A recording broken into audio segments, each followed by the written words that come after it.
Hey everybody, welcome back to AP Gov. Today we're going to be looking at Chapter 8, Political Participation. As always, you should have your note guide out ready to follow along, and you have the learning targets at the top of your page. Today we're going to be looking at things like voter turnout, talk a little bit about some trends in the previous elections, talk about the expansion of suffrage or the right to vote over time, and talk about what factors influence who participates in politics and why. So please take a minute here, pause the video, see if you can jot down some things that you already know about these questions, or if you've done the reading already, you probably know the answer to a lot of these. Then start this video back up and I will go over them for you to add some more detail. So the first question is, who votes and who doesn't? And we're going to be looking at some different demographic factors, just as we did in the last chapter, to talk about which groups of people are more likely to vote than others. And the most powerful determining factor of whether you vote or not is your age. And you could probably guess who's more likely to vote than others based on age, but the data is going to show us that older people, most notably over the age of 40, show up in much higher rates than those under the age of 40. Some other ones that have a huge factor: education.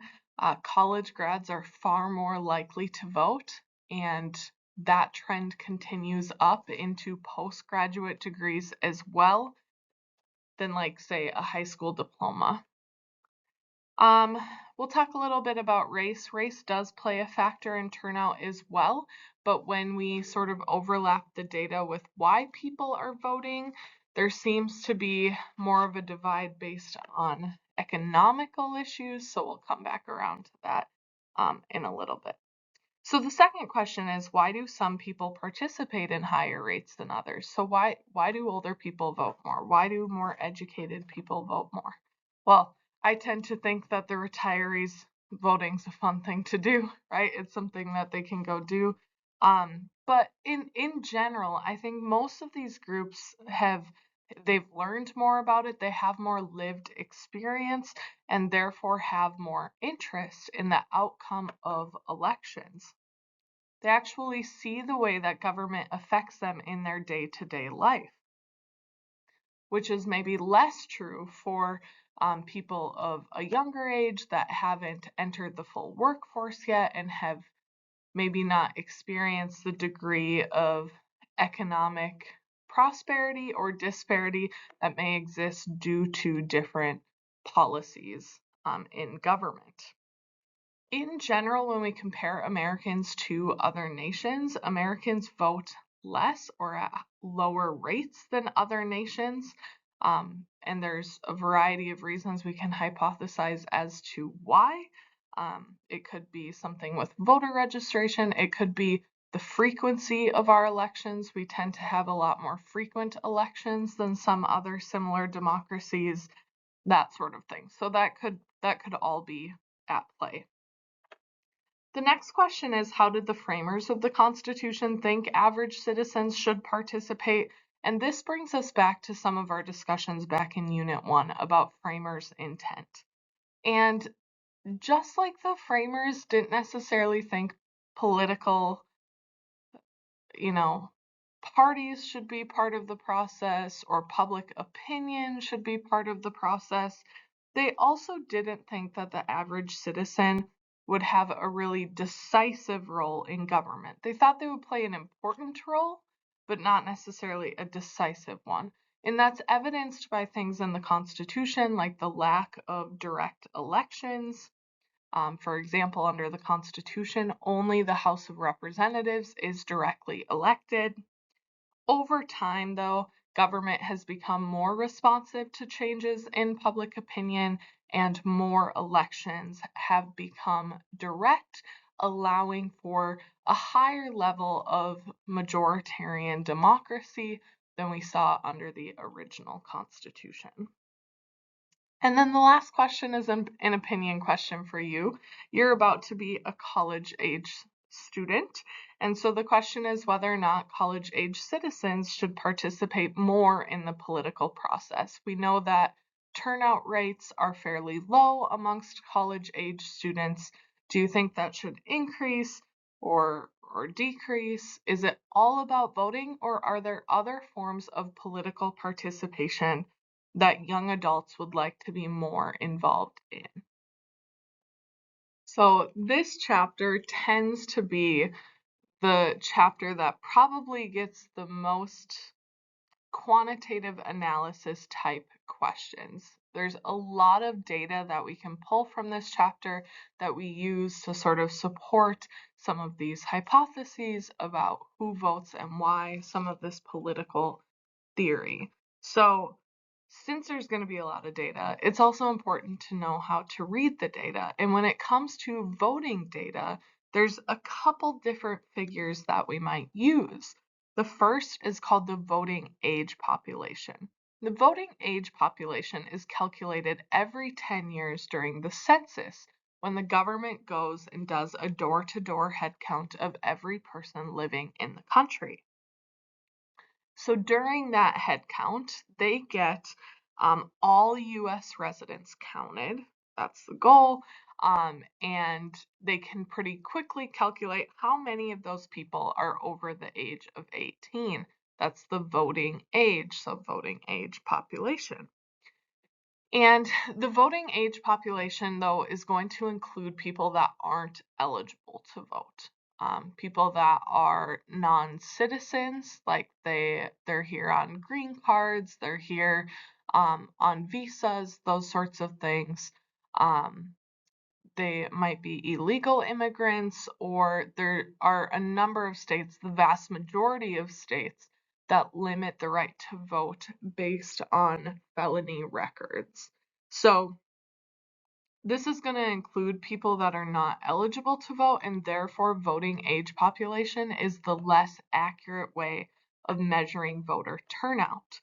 If we look at how turnout rates have changed over time, I've been teaching this class for a while now, so the first point of data I have is the 2012 election, where we saw a 53.6% turnout based on the VAP. That increases to 55.5% in 2016, and in record numbers in 2020, 61.7% of the VAP shows up to vote. Now 2024 sees a little bit of a reduction, about a 1.8% reduction in voter turnout. And so we're sitting at about 60% in 2024. 2020 was a massive turnout across the country, and maybe that was because people were definitely experiencing the impact of government during COVID. Maybe they were looking for something to do. Could be a variety of different things, but ultimately that is the highest turnout rate in the modern era. Now, the more accurate way of measuring voter turnout is to use the voting eligible population, which is going to remove citizens or residents that are unable to vote, or not legally permitted to vote. So this is going to include non-citizens. It's also going to include felons in most states. And this is going to be, like I said, the more accurate way of measuring. So if we're tracing those same years, starting with the 2012 presidential election, we're looking at about a 58% turnout. Very similar in 2016. Way up in 2020, 66.2% of eligible voters show up to vote in 2020. And then in 2024, we are down to about 64%. So it's important to consider which figure is used when we're assessing the data that is before us on voter turnout. Now, I mentioned that most states bar felons from voting, and that's true in all but 2 states. Maine and Vermont are our exceptions there. And it's actually the 14th Amendment which creates grounds for states to do this. The 14th Amendment, we often think of expanding rights and making the states comply with the Bill of Rights, that's through a process called incorporation, so on and so forth. But it also allows for this limitation to political participation for those that are accused of treason, high crimes, etc., and felonies fall within that high crimes category. It is state policy though, because states get to choose qualifications for voting. And so Maine and Vermont have decided to allow felons to vote even while they are in prison. In 2020, about 4 million Americans, sorry, that's a typo. In 2024, about 4 million Americans were barred from voting. That was up a little bit from 2020, where we were at about 3.8 million. Now, in some states, you never re-earn your right to vote. For example, the state of Mississippi, you need to have your crime pardoned if you ever want to earn your right to vote back. So one felony on your record largely takes away voting rights for the rest of your life.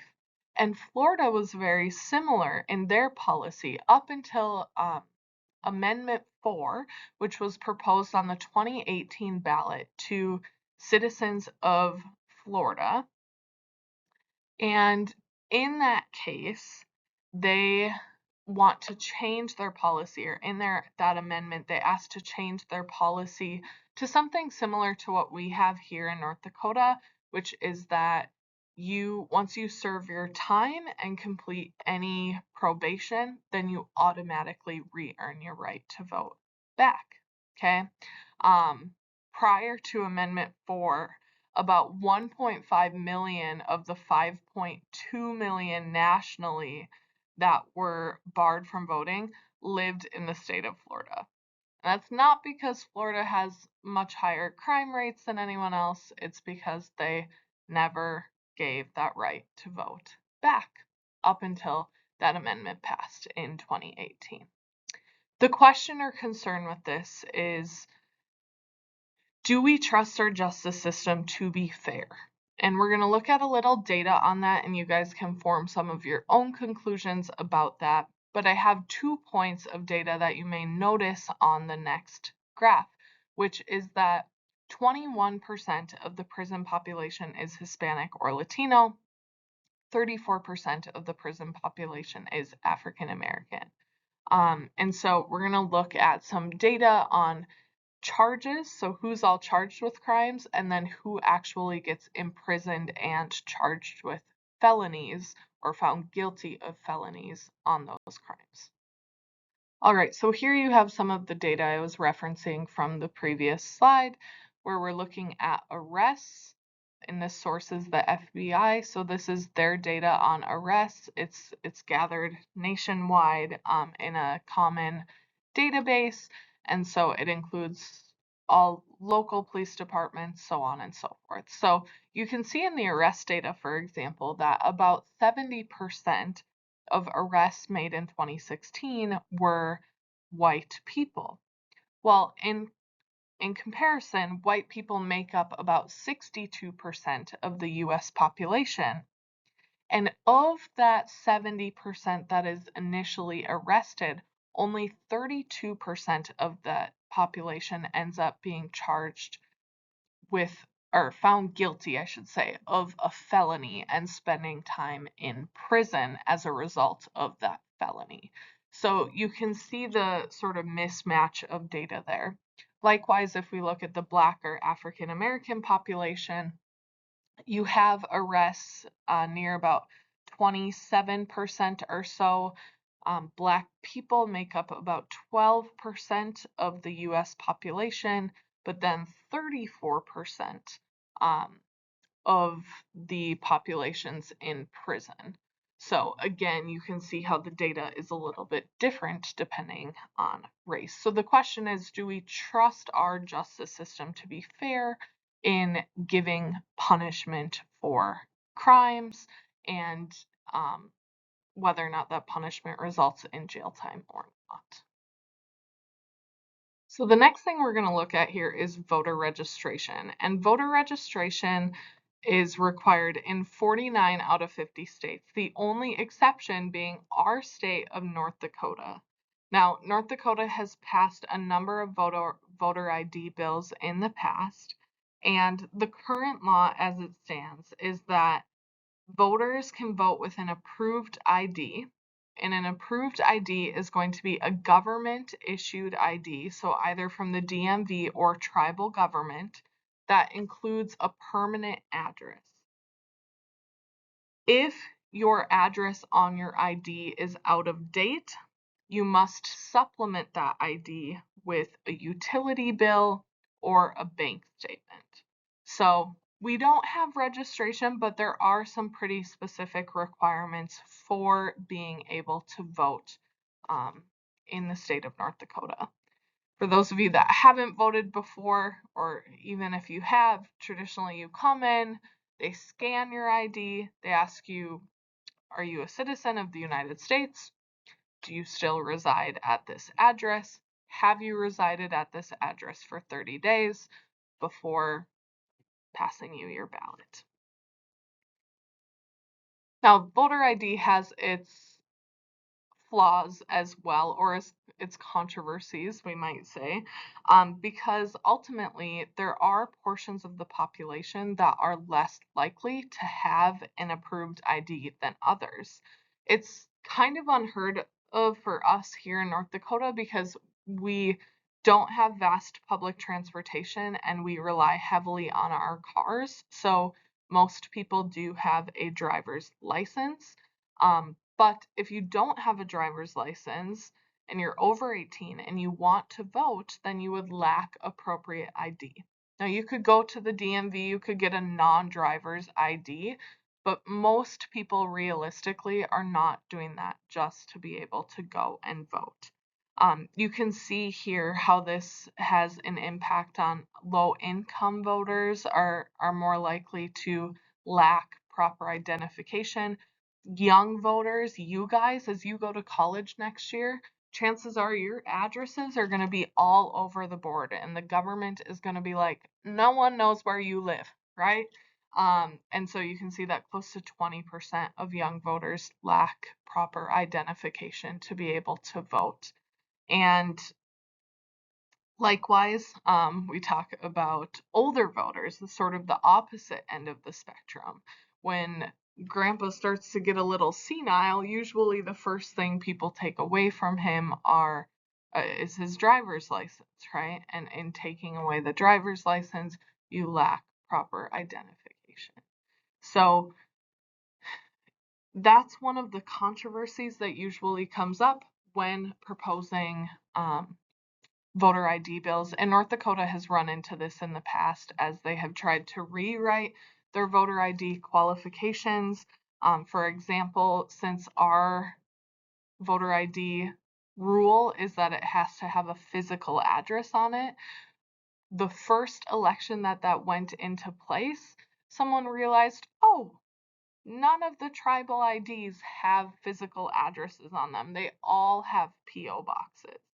And so in order to not prevent those people from voting, the tribal governments had to get everybody's IDs reprinted in order to be able to vote. So if you ever hear controversy about voter ID, this is why. Now, registration processes vary by state, but more and more often we see that people can do same-day voter registration. That's become fairly popular. In some states, you do have to register 30, 60, or 90 days before the election, either through the DMV, through your county, like county courthouse, that sort of thing.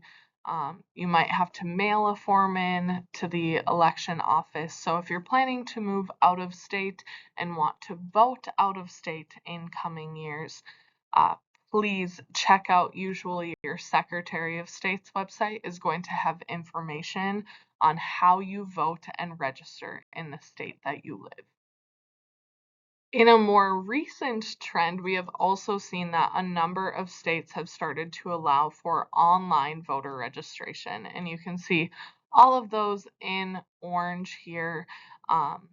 Oklahoma has something similar with some exceptions, and then North Dakota's in blue because we don't have voter registration, so we're kind of counted out of this. But that's becoming a more common way of registering to vote as well. And about 2/3 of the eligible population is registered to vote, and then only about 2/3 of those registered actually show up to vote on election day, give or take. It is in some ways a burdensome process. It's something to remember that you have to do. There might be strict timelines in certain states, as an example. And so some voters, unfortunately, may decide they want to vote as the election rapidly approaches, but they haven't gone through the proper means of being registered in their state. Now, to solve this, a number of states have initiated same-day voter registration, as I mentioned. Sometimes political parties and nonpartisan groups alike try to get people to the polls, which is what we call a get out the vote drive. Although we found in presidential elections that get out the vote drives are not all that successful in terms of actually driving up turnout. But get out the vote is incredibly important when we're looking at low turnout elections. For example, a school board vote where you're only expecting maybe a couple thousand people to participate. Doing a get out the vote drive can be the difference between getting 500 people to the ballot box and 2,500 people to the ballot box. So there's enough noise about the election going on in a presidential election that get out the vote drives are not all that impactful on turnout numbers, but in small elections, they certainly have their successes. One of the things that the government has done in the past to try and remove some of the sort of burden of voter registration is something called the Motor Voter Law. And the Motor Voter Law is signed into law in 1993, and it required every state to set up some sort of system in which people could register to vote when they renewed their license, whether it be by checking a box or anything like that. Filling out one more piece of paperwork, you name it. So how significant has it been on registration numbers? That's not actually what this graphic is showing. This is showing voting rates over time. I'll tell you that it did have a significant impact on registration numbers. Over 630,000 voters signed up and registered to vote within the first 2 months. And that number continued to climb. And today we see that well over 2/3 of the eligible population is registered to vote. However, just because we've made the registration process easier in some states does not mean that we've actually seen an increase in voter turnout. And you can see some of the statistics on voter turnout here on the chart in front of you. The exception to that is the last couple of presidential elections, most notably 2020, saw landmark turnout. And 2024, we were down a little, but still up near that 60% mark, which is pretty dang good for a presidential election. We will see what the 2026 midterms hold and whether or not we see a bunch of turnout there. Ultimately, midterm elections are always going to be lower turnout, maybe in the 40s to 50%, versus presidential elections in that 55 to 65 range. Now, of course, I would never lecture you on reasons not to vote. I think it is so important to vote, but we do a lot of polling on why people don't vote. And when we get the answers, there's a few main things that tend to come up, and you probably know some of them. So registered non-voters give 3 major reasons why they don't vote. And I think a couple of them are basically the same thing, which means I'm too busy. I'm too busy. I have scheduling conflicts. I have family chores and obligations. The survey data used for this actually breaks that up into two distinct reasons. Number one, I'm too busy or had scheduling conflicts. Number two, I had family chores or obligations and couldn't get over there.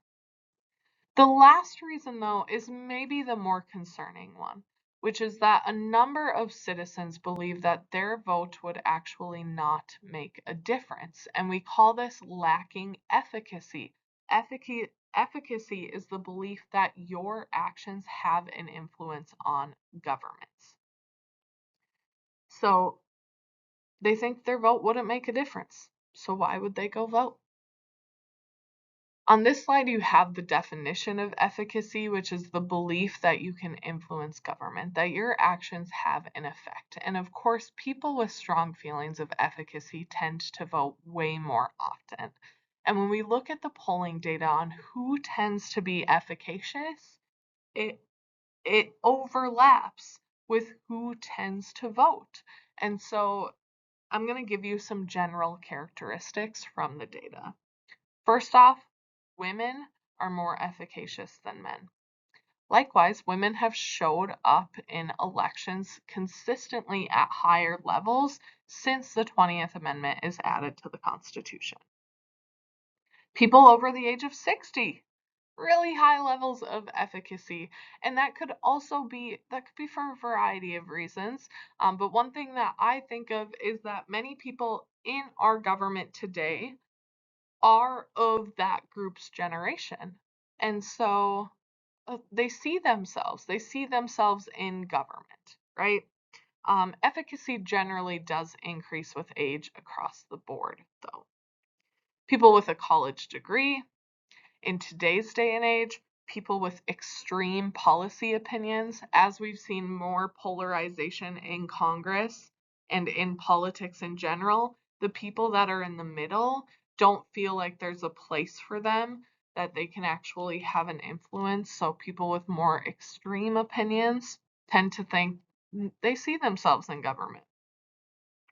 People who are more wealthy, people who are involved in civic organizations, community organizations, churches, things like that, tend to be more efficacious as well. And many of those community organizations sort of teach us the skills for democracy. So it makes sense. It makes sense that voting is part of that as well. So my questions here are about, how participation affects government and what participation or lack thereof suggests about government.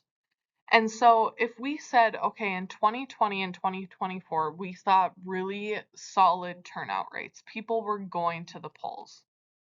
Well, does that mean that Americans are satisfied with government, or does that mean that they're dissatisfied? What about vice versa? Low rates. People don't show up to vote. Does that mean they're satisfied? Does that mean they're dissatisfied with their government? Think about that a little bit, jot down some ideas. And then, do you think low voter turnout rate is good or bad? Maybe what's the ideal voter turnout rate? Do we want to see voter turnout near 100%? Or does that have its potential consequences as well? Is it more important to be engaged civically elsewhere? Instead of voting, should we be protesting? Or is it really important that we do both?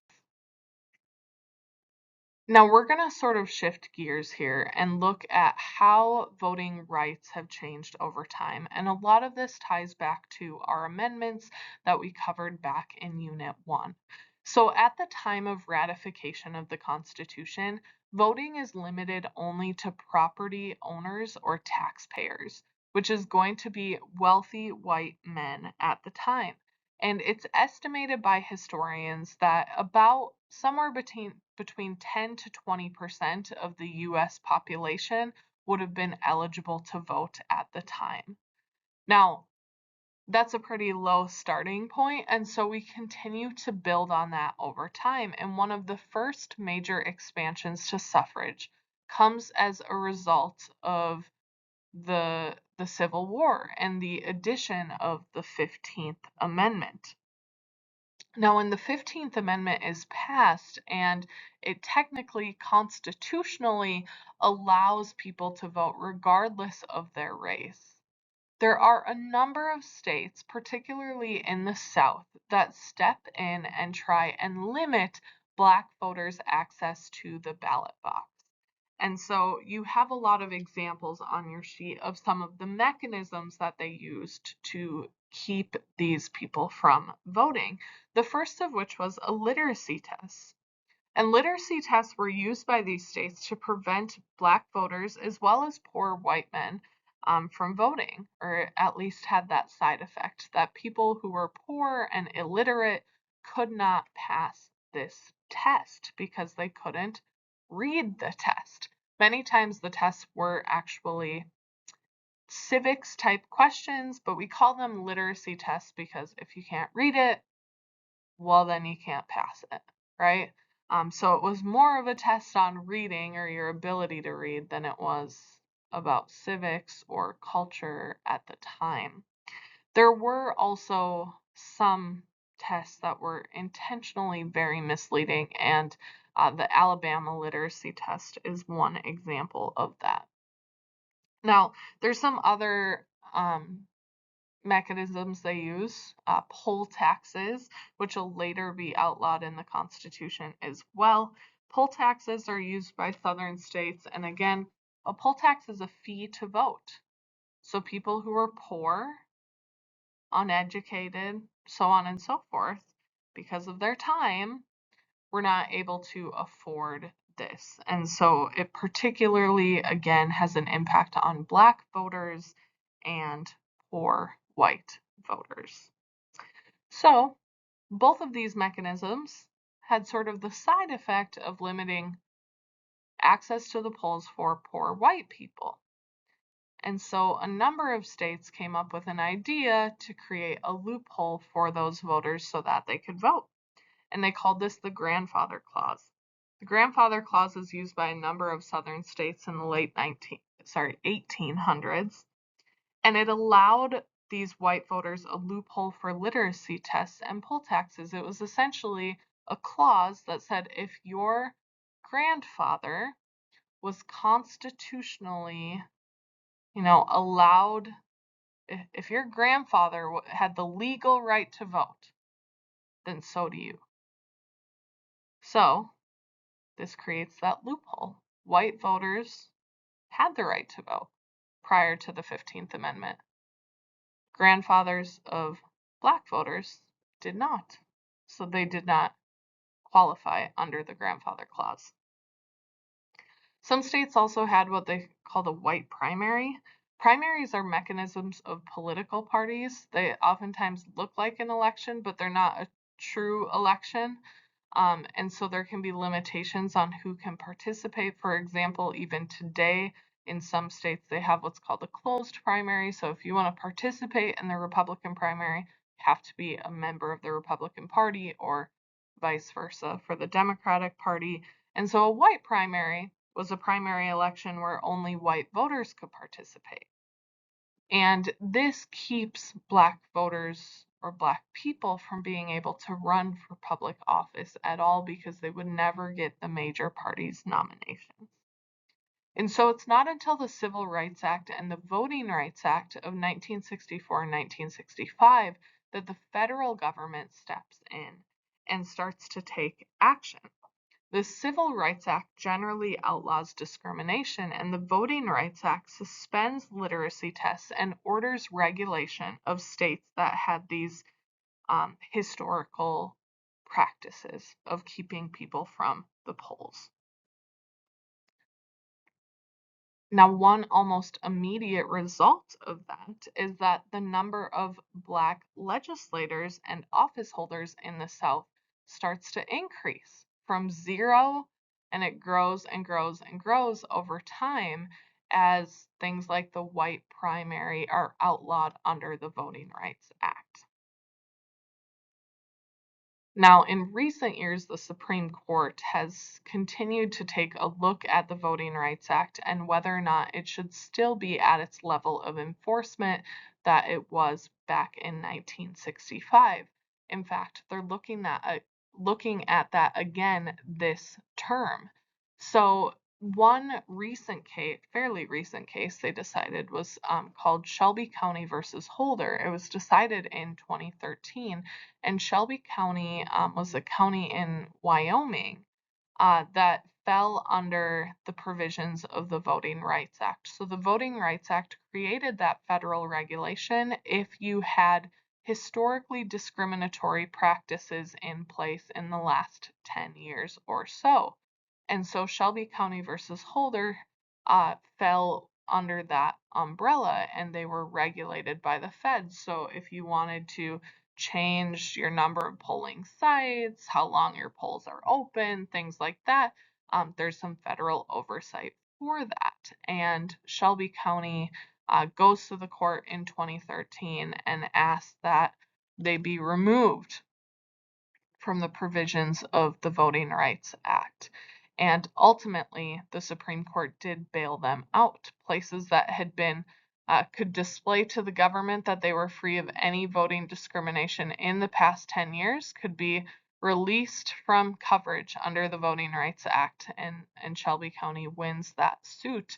And like I said, the Supreme Court in the modern era continues to look at whether the Voting Rights Act should be enforced at the level that it once was. You can see a number of southern states are still regulated by the Voting Rights Act, but most recently the state of Louisiana has filed suit about that. So unlike suffrage based on race, suffrage based on gender is more of an overnight switch. And so the campaign to win the vote for women starts around World War II, in some cases earlier, but it gains some traction as women take over positions in society that were held by men while the men are away at war. And so there's this build-up and support for women to also have political rights at the time. And so ultimately, this campaign to win the right to vote, which by the way, the flag behind me here, the purple and yellow flag, is the Votes for Women flag that you can actually see in this black and white picture as well. But this campaign to win the right to vote for women succeeded with the adoption of the 19th Amendment in 1920. And unlike black voters, women were largely not kept from the polls by intimidation or things like that, and they immediately start voting in large numbers and have consistently voted in higher numbers than men for over 100 years now. Now, we're always assessing voter turnout rates and looking at whether voter turnout is on the decline, why is it ticking up, all of these different things. And 2020 saw record turnout at the polls. So voters aren't going anywhere. And really the proportion of voters has remained similar since 1928. We tend to see lower turnout during the midterms, higher turnout during presidential elections, so on and so forth. What this graphic is showing is the gap between the voting eligible population and the voting age population, which is why we should maybe pay attention to what figures are being used in the data that we are being presented with. Because as time goes on, there is more of a gap. We have a larger population that is ineligible to vote, but is counted in that voting age population. And so you can see a bigger gap there between those who are actually eligible and those who are not, who are, maybe here as non-citizens or have felonies on their record, as we talked about early in this lecture. Now, this is an interesting graphic on voter turnout. So you can see that prior to 1890, voter turnout rates are up over 80%. In fact, there's some precincts that see voter turnout rate over 100%. throughout the country. And reason for this is that prior to 1890, voting fraud was very common. It was actually political parties, not state governments, that printed the ballots. And they were often cast in public voting booths. So there was no saying who was eligible to vote and who wasn't eligible to vote. And rules were about voting were just generally easily evaded until in the late 1800s we accept the Australian ballot, which is a government printed ballot of uniform dimensions that you fill out in private voting booths. It creates more security amongst elections. You couldn't, you know, make the person you want to vote for in huge big headings and then their other alternative maybe in smaller print on the back side, that sort of thing, as political parties were prior to the turn of the century. And so the Australian ballot solves, for the most part, the fraud issue in campaigns. We're going to briefly talk here about why people vote the way that they do. We call this models of voting behavior, and there's 4 models that we're going to look at. The first is called rational choice voting. And rational choice voting is voting based on what is perceived to be in your own individual interest. So voters are choosing the candidate or party based on how them and their families will directly benefit. They might consider the past performance of the party or of this candidate, the contemporary issues, and the current situations. They're not necessarily going to factor things in like the age, race, gender, party affiliation, etc. of the candidate.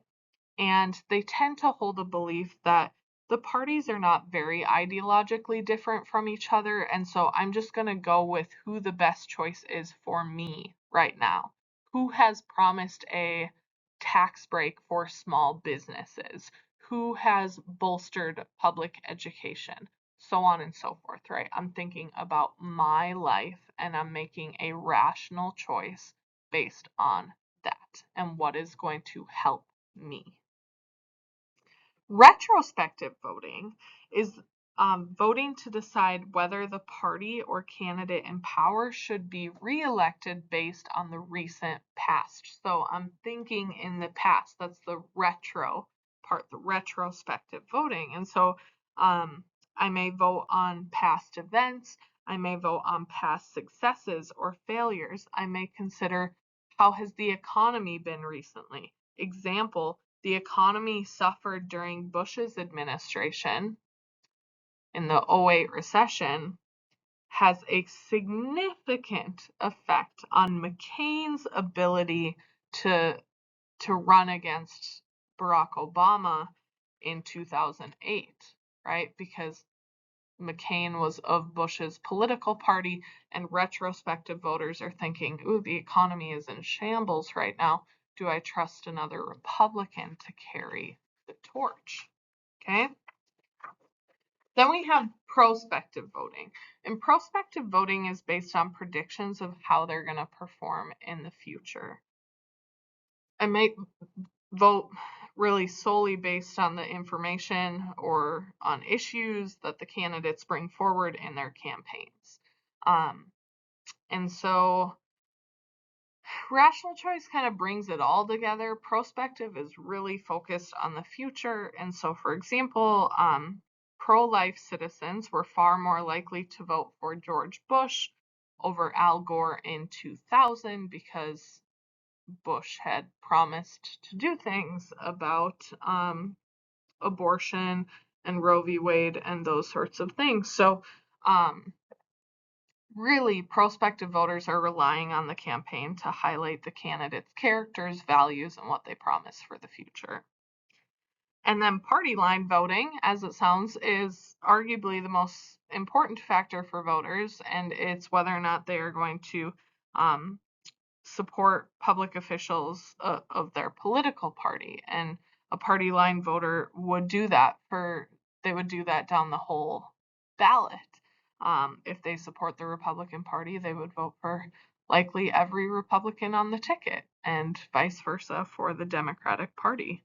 In 2020, large shares of voters planned to vote straight party ticket for both the president, Senate, and the House.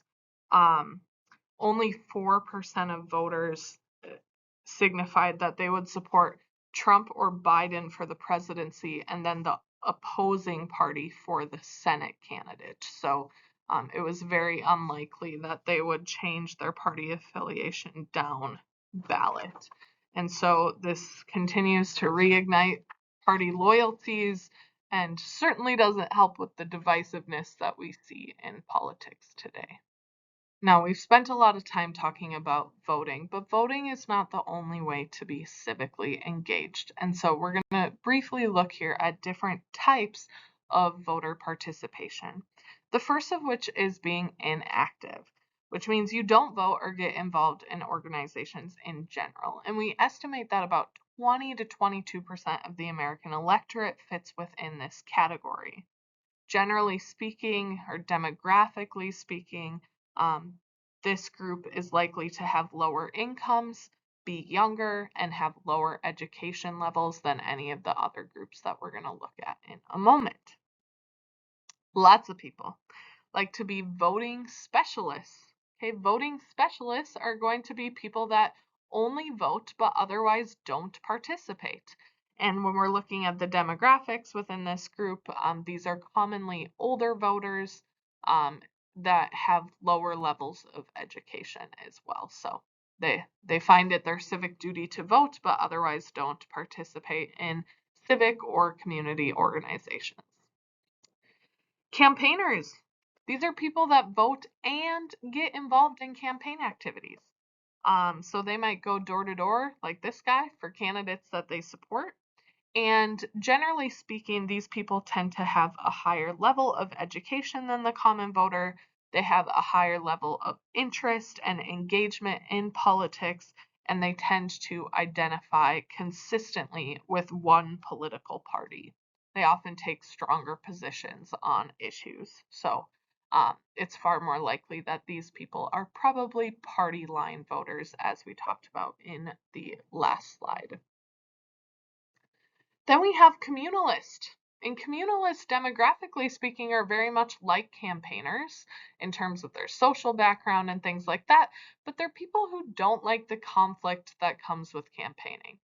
They don't like to be, yelled at on the front porch of people's houses. I have done some campaigning before, and it has happened, right, where people have screamed you off their lawn or said rude things or slammed the door in your face, right? And so communalists don't like that conflict of politics. They don't want to be involved in those controversial conversations.